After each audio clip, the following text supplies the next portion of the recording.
The ambassador, who assumed office in April this year, embarked on a working visit to the northern region to interact with stakeholders and partners to strengthen existing ties to propel development in the north.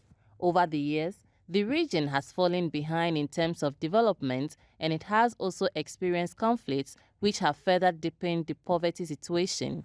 Stakeholders also fear that the youth of the area is now exposed and vulnerable to violent extremist groups. Speaking at a media engagement in Tamale as part of her working visit, the U.S. ambassador to Ghana, Virginia Palmer, noted that the U.S. was currently investing some $130 million in programs in the northern region. I think the first objective one is that it's where there is much poverty in Ghana.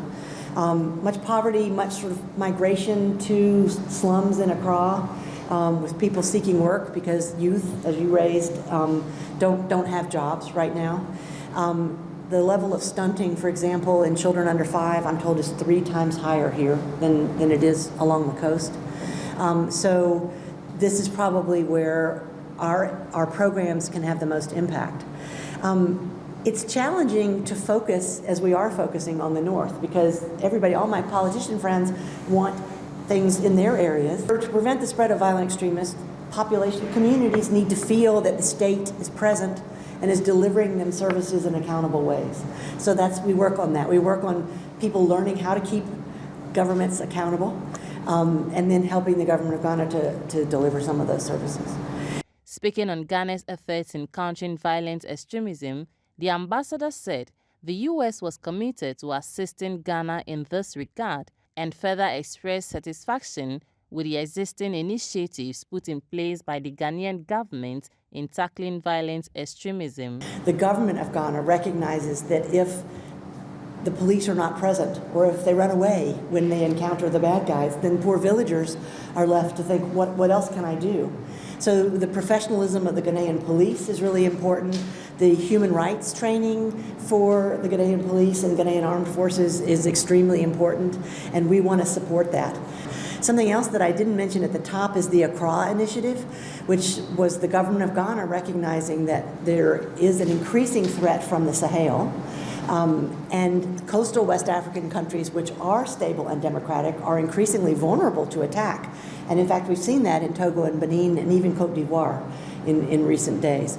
And so the Accra Initiative was the government of Ghana's leadership with your neighbors in saying we need to cooperate on intelligence and share information, and all work on inclusive economic growth in our northern borders to ensure that we stay peaceful and democratic. Touching on corruption, the ambassador noted that it is a serious problem that needs to be addressed as it breaches trust between the government and business clients. According to her, the U.S. is working in providing practical systems to assist corruption investigative bodies to effectively carry out their mandates. We provide support, for example, to the Office of the Special Prosecutor for those corruption cases, and we provide human rights training and professional training for the police so that they too can help investigate those cases.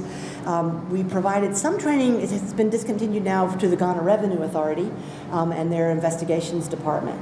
But we're trying to provide practical assistance where we can to the people that are investigating and holding accountable officials and politicians. But it's a serious problem, and it's one that must be addressed.